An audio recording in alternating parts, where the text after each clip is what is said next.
Nairobi is the start of the last leg of this exploration of Kenya and her peoples. Winkel and family are planning a trip to Kenya's far north to photograph the fabled shores of Lake Turkana.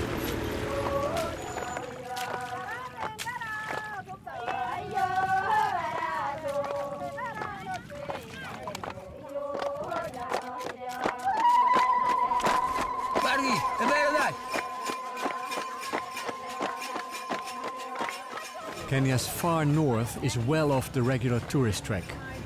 Even most Kenyans never get up there. It's too dangerous to drive. For one thing, the roads are virtually non-existent and bandit attacks still common. There is only one thing we can do: fly. The final preparations are being made. The chosen transport, a rugged Cessna 206. Her design may be 40 years old, but she's still the most versatile bush plane in operation. George Rumager's first choice when faced with the challenges of a trip to the wild country on Kenya's remote northern border.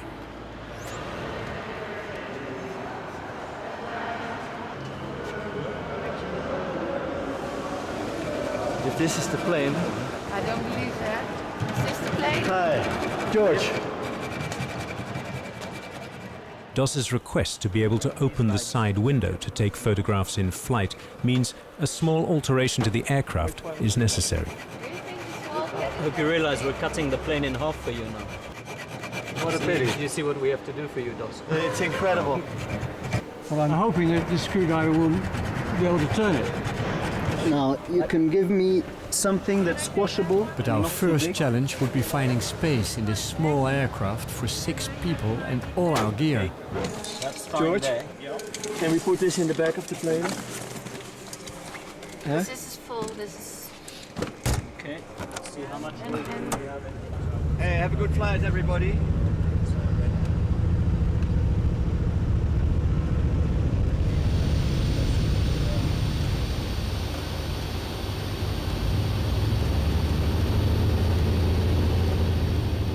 Now we're leaving Nairobi behind and all its technical support.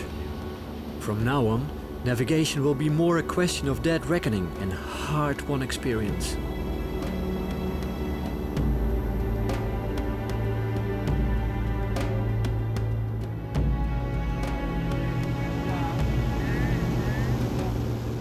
The northern half of Kenya is a vast, sparsely populated desert.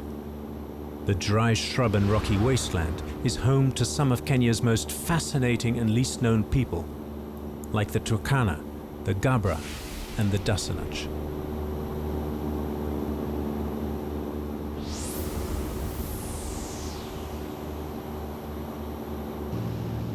After 3 hours of flying, the 206 is edging its way over the desolate Chalbi Desert, an endless stretch of ochre patched with salt.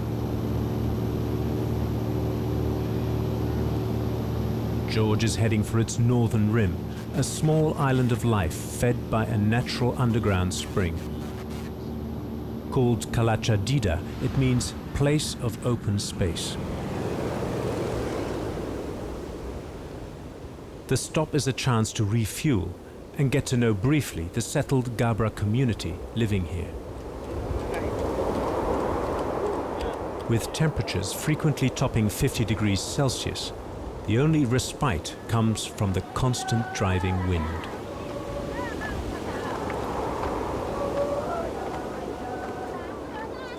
Most people in the community still use the traditional collapsible hut, designed to be packed on the back of a camel. Uniquely the work of women, a house like this can be assembled from scratch in less than half an hour. The Gabra's fine features tell of their origins several hundred kilometers to the north, in the Horn of Africa, from where they migrated south some 2 to 3 centuries ago.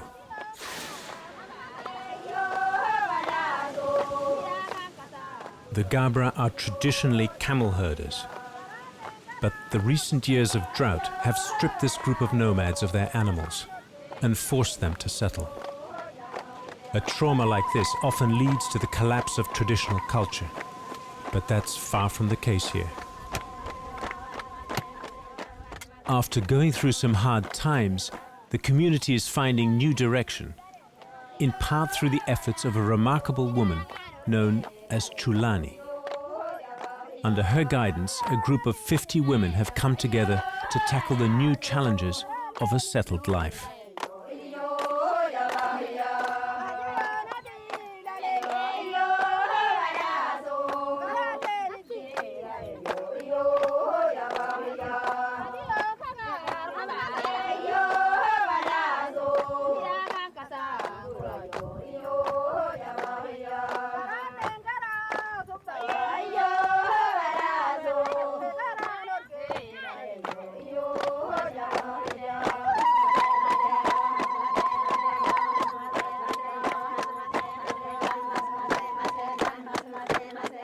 By attracting modest funds from foreign donors, the group has managed to provide help to the most vulnerable in the community, such as widows, the disabled, and the elderly.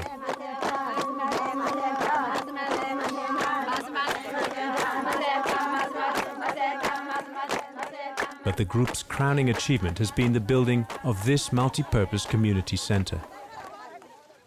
Its prime function being to generate income by providing accommodation to passing visitors.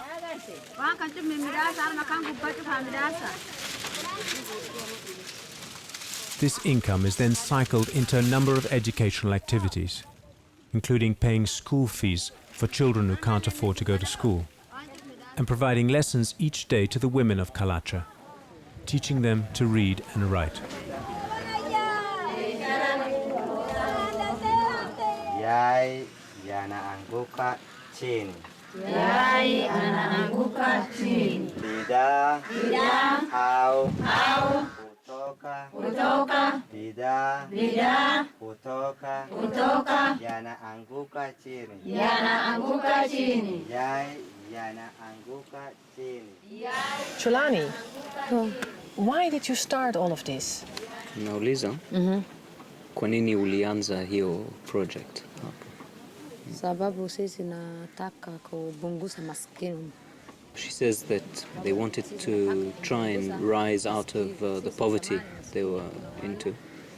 A lot of the camels had been lost through the drought. They had to somehow find a way out of this situation. Okay, and you know, Chulani, I'm very curious about the circumcision. Are you against it? Do you encourage it or not? Ndio hiyo bambo, sisi naenda kueleza watu ya group na kaa chini, nafanya mkutano, naenda kueleza community kwa njia mzuri. They've got an ongoing sort of educational project which not only tries to convince people that they should stop the practice, but also awareness on diseases and so forth, such as HIV. Watu awache kutahiri. Okay, that's very good. Huh? The health situation is a big concern. It's not only AIDS.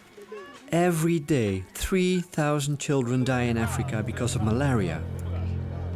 Chloroquine is the cheapest and most common Western drug used. But it's now ineffective because of resistance. I want to find out how a small community in a remote area like this copes. Malim Hussein is the traditional medicine man in town. I want to meet him and see what he can tell me. Dos. Mimi Malim Hussein. Malim Hussein. So, you're the medicine man here. So, what kind of patients do you treat? What kind of diseases do they have? Malaria has got medicine here. He can treat it? Yes. You can treat it? Really? Malaria. When this medicine dry up, it's put into a small container and crush it all until it's in powder form. And this one is bitter. How well does this work? I mean, is there any competition with the Western, modern malaria treatment? Kami terdesak. Betul kan? No, can you imagine? Can you imagine? I say those people are nomads. They prefer this medicine. Asante sana.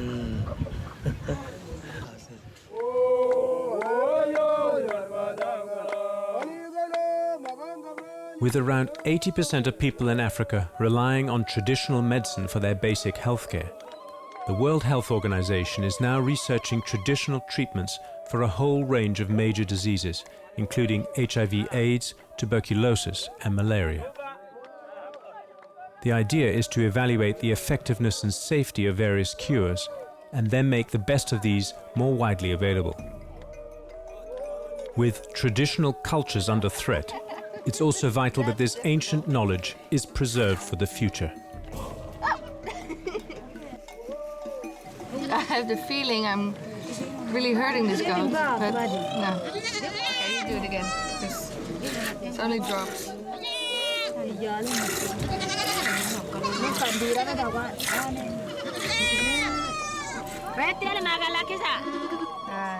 It's empty.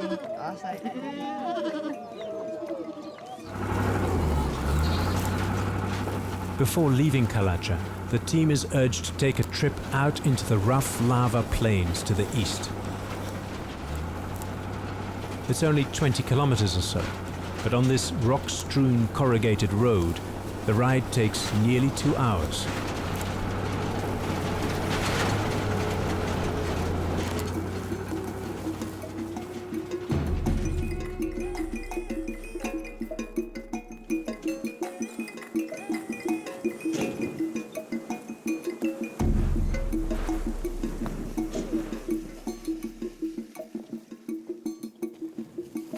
It's been a bone-jarring ride through this rough lava desert, but we've been told that on the base of this hill there are some very special rock paintings.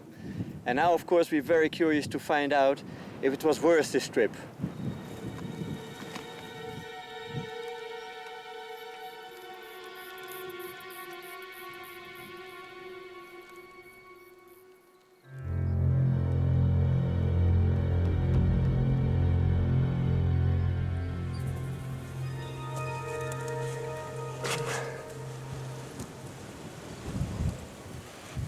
These very graceful paintings are actually no paintings.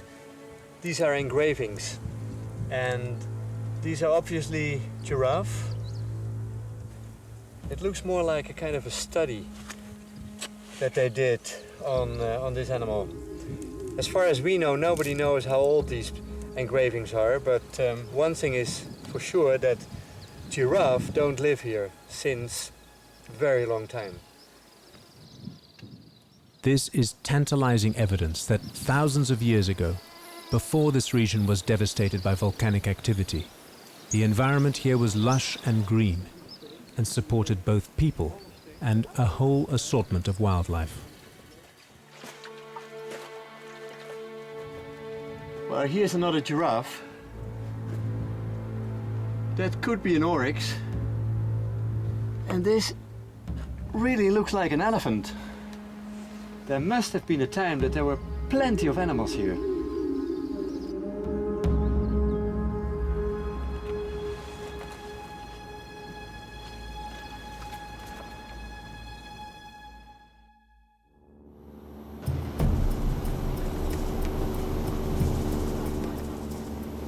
The next day, the team reached the southern tip of Lake Turkana.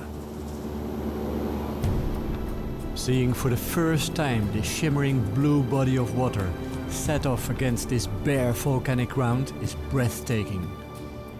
Because of algae that sometimes colors the surface waters green, Lake Turkana is also known as the Jade Sea. This is the largest permanent desert lake in the world. The lake has no outlet, but the water level remains reasonably stable due to the incredible rate of evaporation, an amazing 3 to 4 meters a year, which also turns the water bitter alkaline, making it barely drinkable. From its southern point, it stretches 250 kilometers north to the Ethiopian border, where the Omo River discharges her flow. We're going to route now again pretty much due north. Trilerets will be flying for about 45 minutes. We seem to have a tailwind. Lake Turkana rose to international attention in 1969 when, on a flight south from Ethiopia, Richard Leakey was able to recognize from the air fossil-rich beds on this eastern shore. Since then, working with his wife Meave, the Leakeys have uncovered a treasure trove of pre-human fossils that have helped construct the most detailed picture we have of our rich and distant past.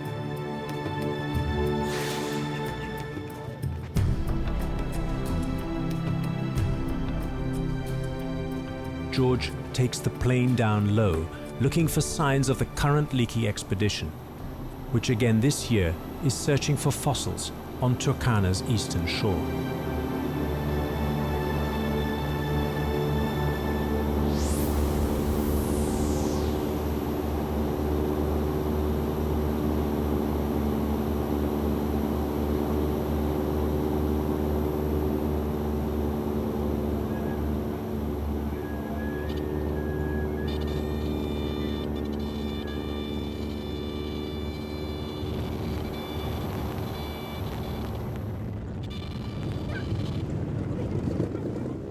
Before the plane has even come to a standstill, we're surrounded by what seems like the whole population of the area. These are the Dassanach people, perhaps Kenya's least known tribe. In fact, the majority live in Ethiopia, just 15 kilometers to the north.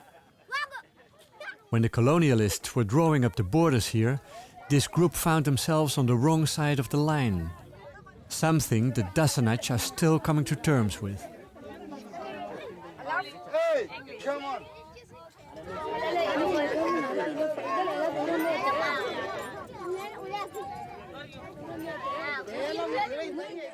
We're met by Louise Leakey, the head of the paleontology division at Kenya's National Museum. A key player in a legendary family who have done so much to uncover the mysteries of our human origins. But it's daughter Louise who's the boss here now, leading her first expedition as part of the process of taking over the work of this famous family. Hi! Hi! Okay, there we go. So, how do you like it working here? It's fantastic.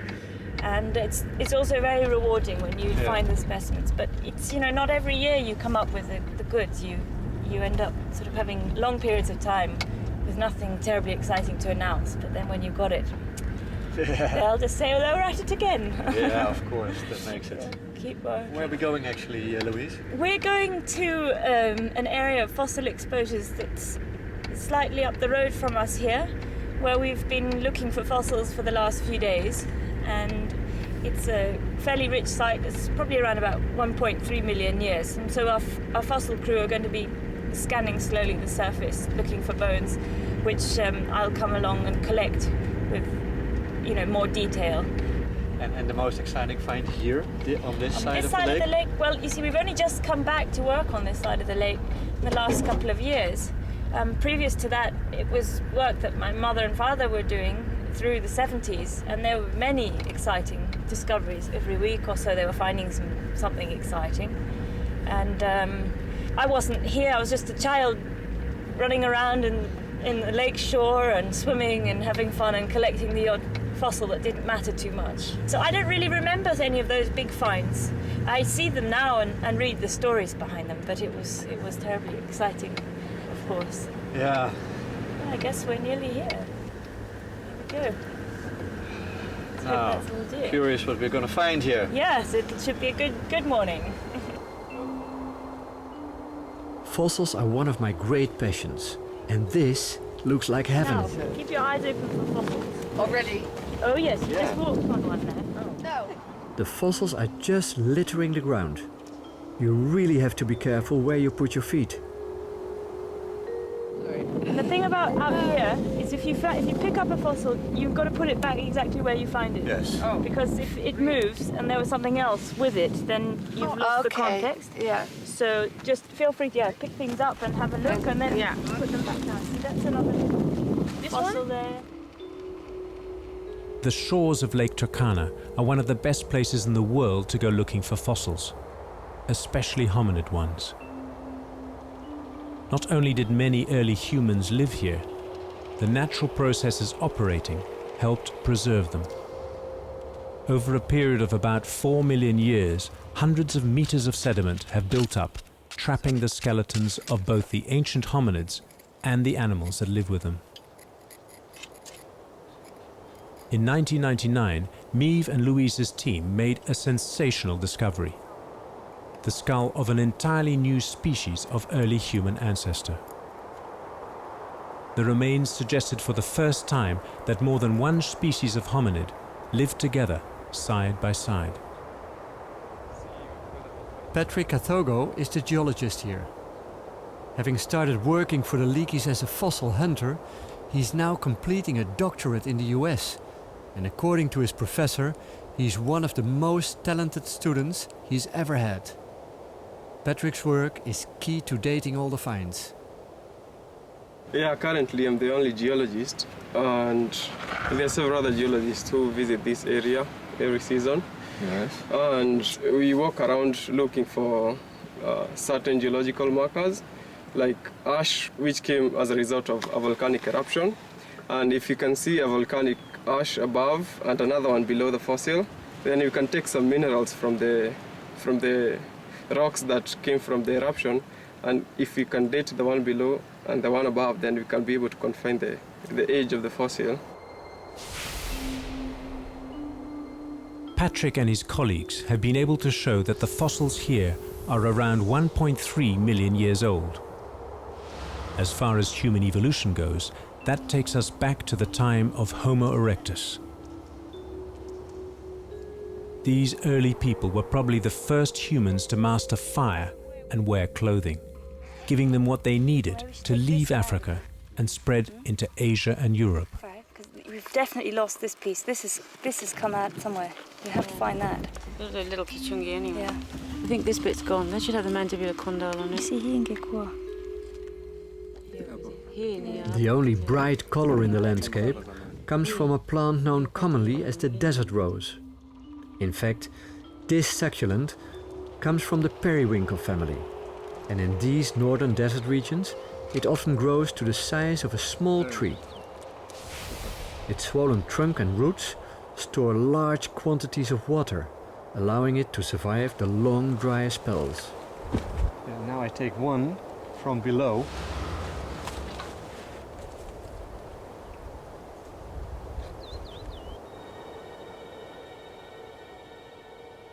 Nearby, Dos finds a mound strewn with large pieces of fossilized bone, which his medical background helps make sense of.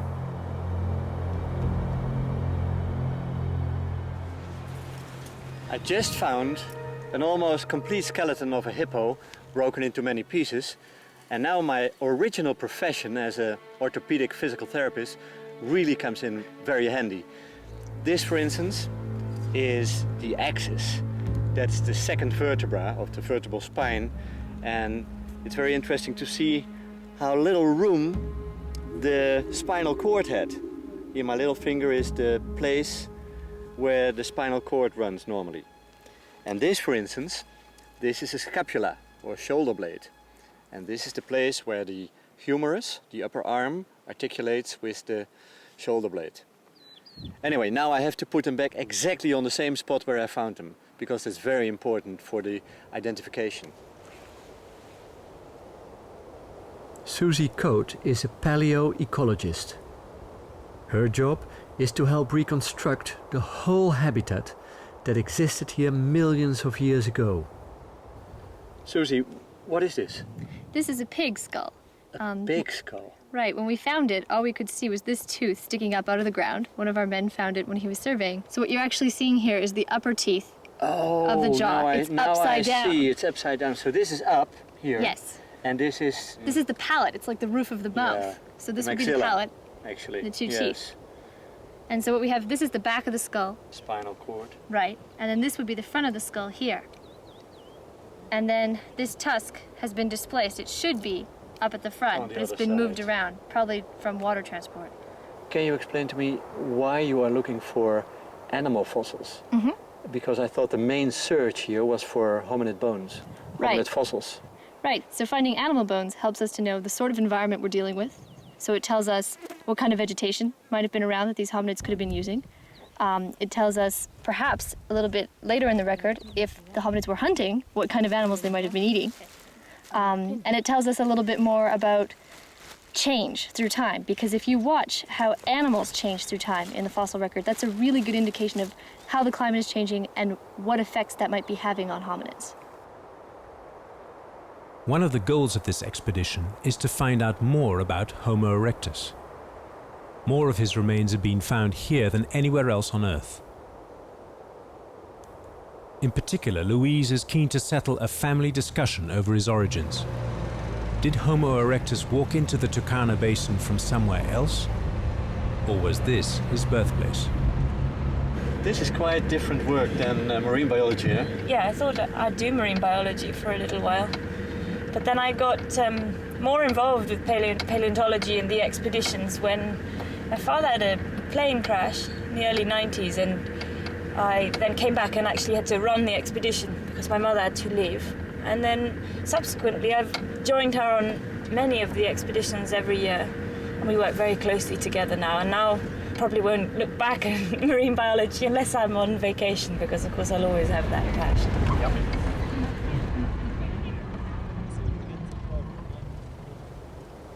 Here, the vital job of recording and cataloging the hundreds of finds made so far gets underway. 4.27217 east 36. We're only a few days into this expedition, and so far no hominid fossils have been found.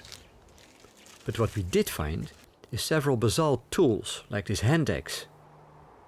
It looks very crude, but it fits my hand really beautifully.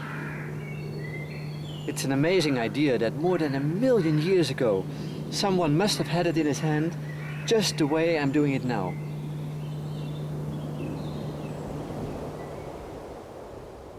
And this is a fragment of a vertebra of a Nile perch, a fish that, incredibly enough, still lives in the lake today.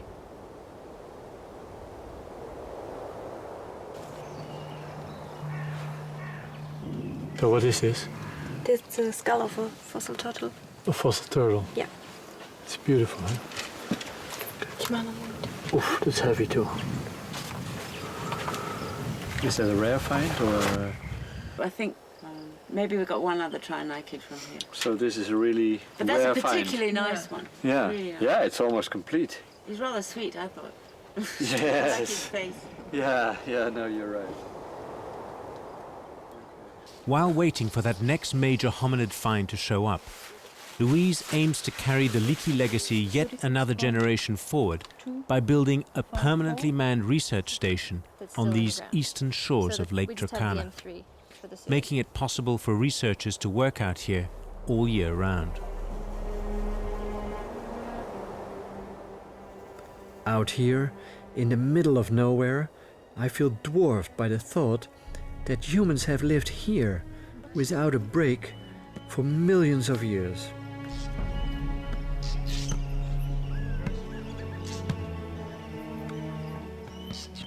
That evening, as the whole team comes together for a well-earned meal, plans are made for the next stage of our trip.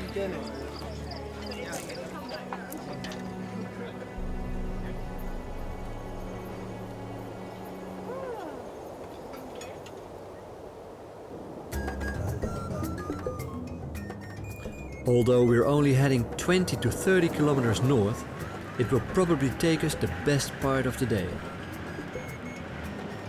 Louise's interest in the plight of the local people has only made me more interested in meeting them.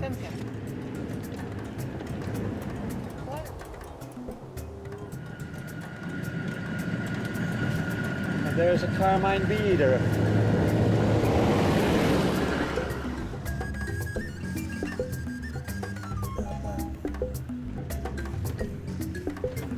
You never get stuck in the sun? No?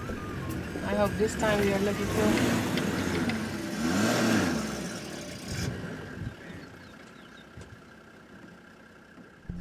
Finally, Bertie notices a group of women collecting water from a well in a dry riverbed. This will be our first encounter with a traditional Dassanach community.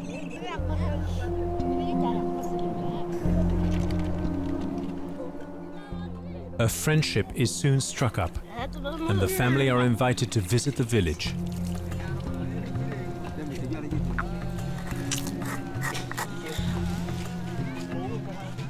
The Dassanach are divided into two groups. The vast majority are pastoralists who keep sheep, goats and the odd cow, while a small group have left their herds and taken to fishing the rich waters of the lake. It sounds like a cliché, but walking into this village feels like you've stepped back centuries in time. The Dassanach have a ferocious reputation as warriors with the tribes around here, but thankfully we're getting a very friendly welcome. This is a collection of about a dozen reed huts, known as silucho.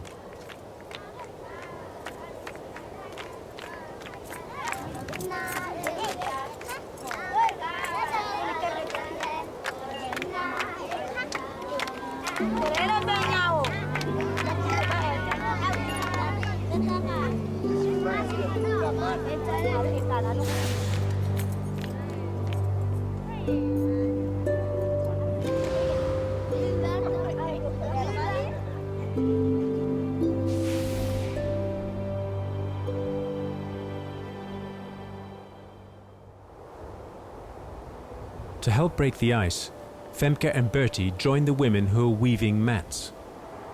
Using reed gathered from the lake shore, a rugged mat is produced, used for covering the huts. We have to peel these things, and I have to work fast. She's a fast worker. I have to do it too. Look, is that good? Oh, not good enough. This is good enough. It's good? No, this one. Look. You almost got one. Oh, this one is stand up. Now Yeah. another one. Then you make a knot. Yeah, Sort of like knot, that. yeah. That's- Teamwork, hè? Yeah, teamwork.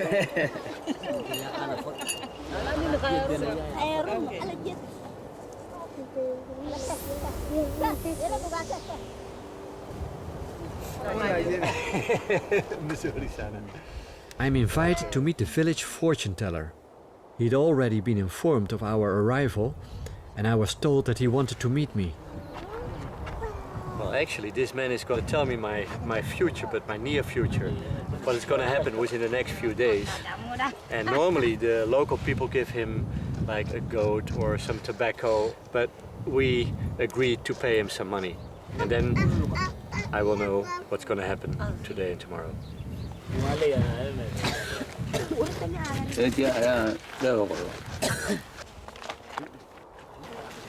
So even the placement of the money plays a very important role, and the position of the shoes. This is tobacco. Yeah.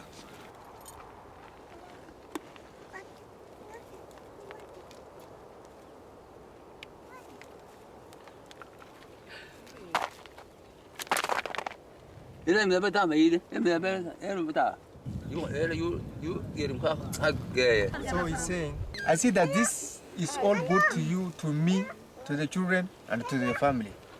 It was good, and this one is also good now. So there's hope for me, eh? Yeah.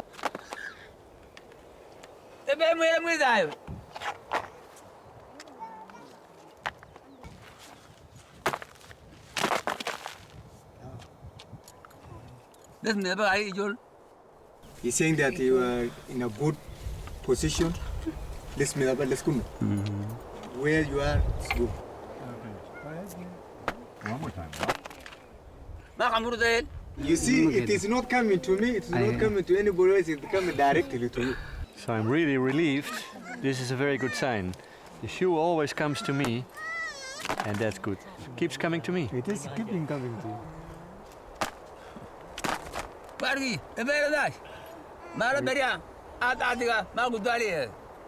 He's saying that one day in your lifetime, when you will be alive, you will be called, you will be rewarded, and you will be called a big person somewhere. Asante sana. Missouri. Missouri sana. So you will be rewarded. I'm gonna do some detail shots.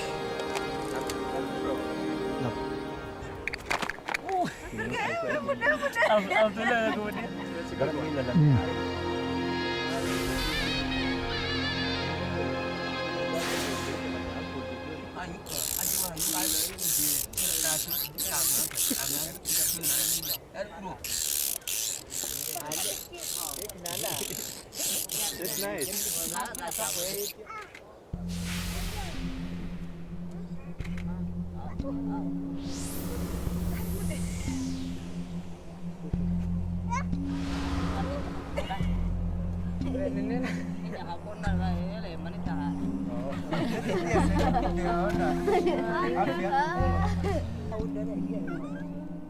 Well, I'm not sure if I'm any wiser, but he sure knows how to make it entertaining. And somehow I feel happy that everything turned out positive.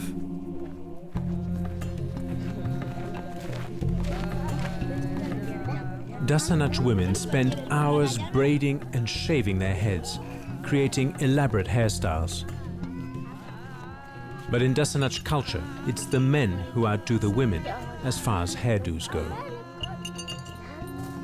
These magnificent creations of painted clay can only be worn by a man who's achieved special status in the clan.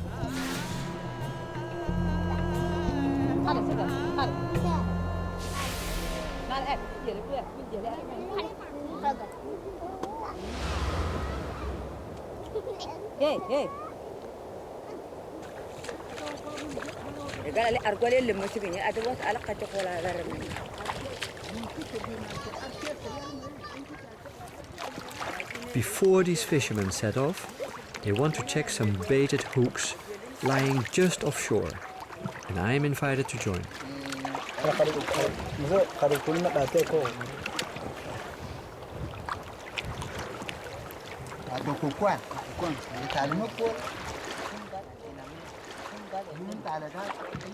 There are not really many Dassanach people left in Kenya, maybe a few more in Ethiopia. They have lived their lives probably unchanged for more than 1,000 years, and it's really wonderful to share a few days with them here. The hooks have nothing on them, but before dropping me back, the men show me how they'll use their spears to fish with later.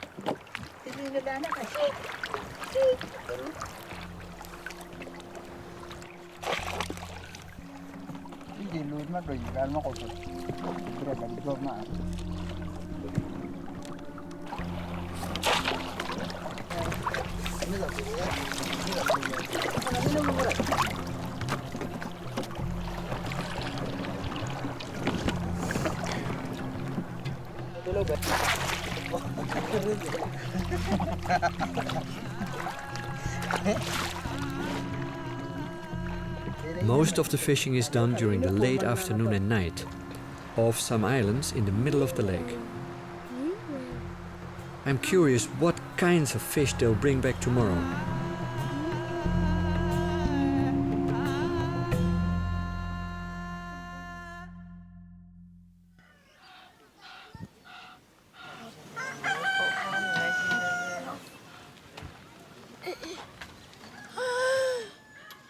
After a night dodging the scorpions, I get up to make some tea.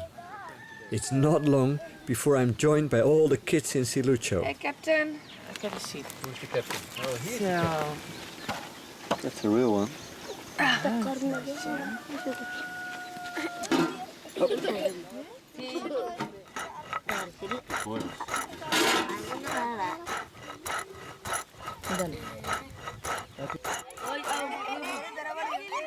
Fish is already being carried up from the boats, so I head for the shore, leaving Bertie and Femke to explore the village further.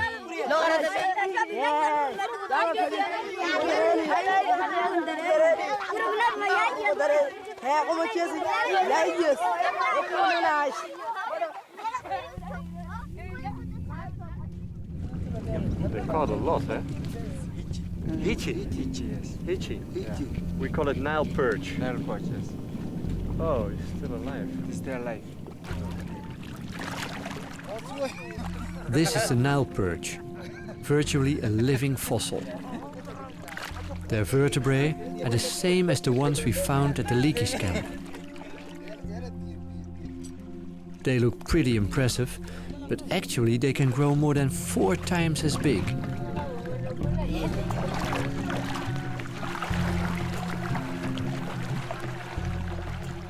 It's amazing to think that this scene has been repeated hundreds of thousands of times in the past.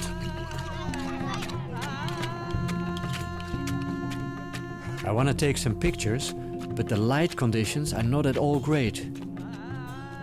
The best thing I can do now is concentrate on composition.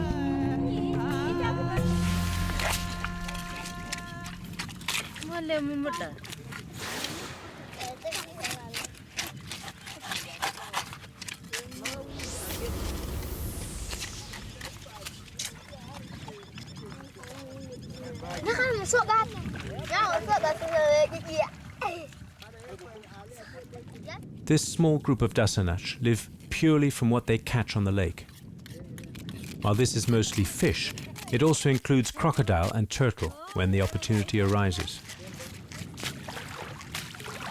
While most Dassanach look down on the lifestyle of these fisherfolk, they in fact enjoy a distinct advantage in this desolate country. Even in times of serious drought, they'll always have something to eat.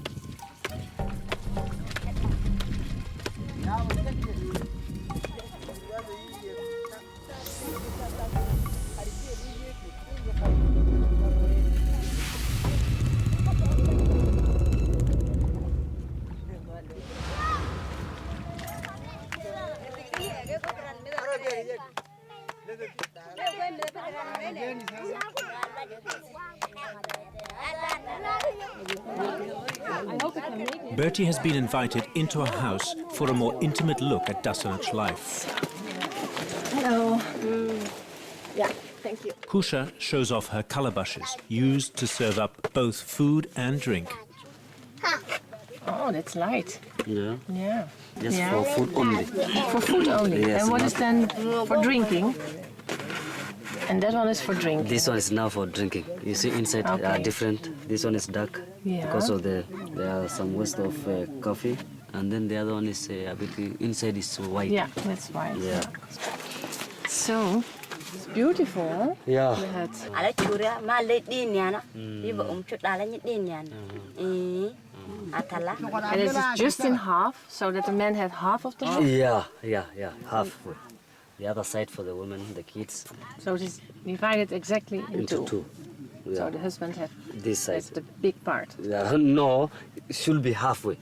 Halfway. Oh, yeah, okay, so- should be halfway. And how many kids are in the does she have? Kumia. Just said there. 3 kids. She has 3 kids. 2 boys and 1 girl. And where's the husband now? Ale ayo get kanna belko ale. I was He's not here. He has went for fishing out 3 days ago. 3 days ago. Oh, and when is he coming back? She doesn't know exactly the day that he will be back, but she's guessing maybe after 10 days. Okay, so 10 days, and that is normal? So that's almost 2 weeks on the lake then. Yeah. And when her husband is coming back with all that fish, what are they doing with that? Alam ke belko ale. Nanyiki ida ni remesate. Ram me yana. Oh. The husband is drying the fish, and then when he comes with, some they are using it to eat, and then the rest they are selling it to the traders. The fresh one is for the kids, the family to eat, and then the dry one is to sell. Yeah. Asante.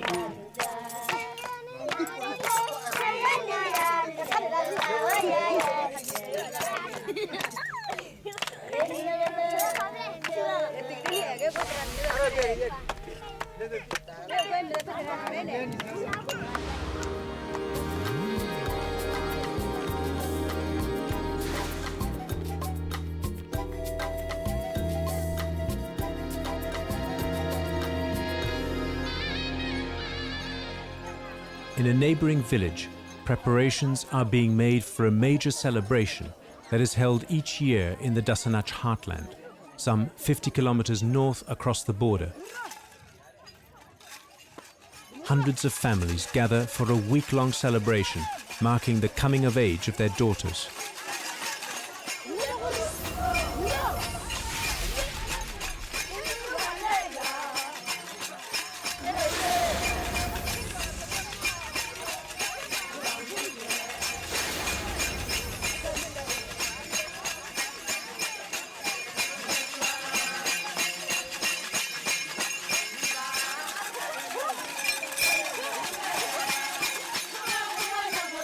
We're very fortunate because they're training for the Dimi festival that takes place once a year in Ethiopia.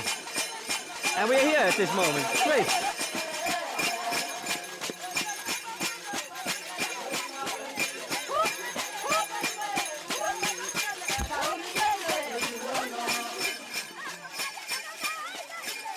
Each father commissions a song for the event, celebrating the high points in his and his daughter's life. They're composed and performed by traveling bands of professional musicians.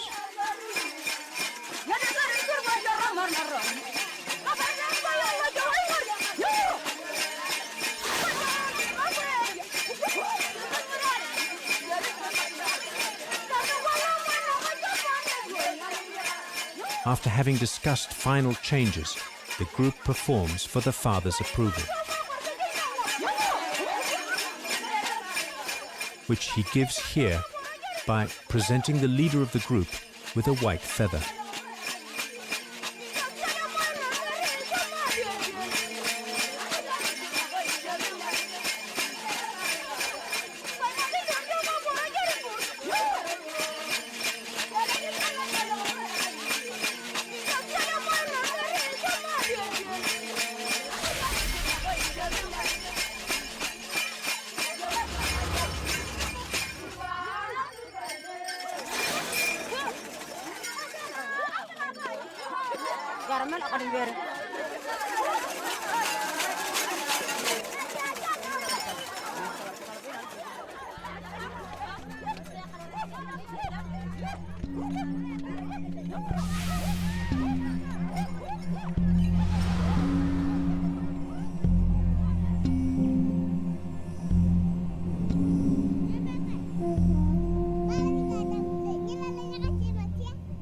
Turkana has a very special magic. After visiting Louise Leakey and her team, and now the Dassanach people, I have a very strong feeling for how life must have gone on here, virtually unchanged, for many thousands of years. And actually, because of its isolation, it's probably gonna stay like this for a long, long time to come.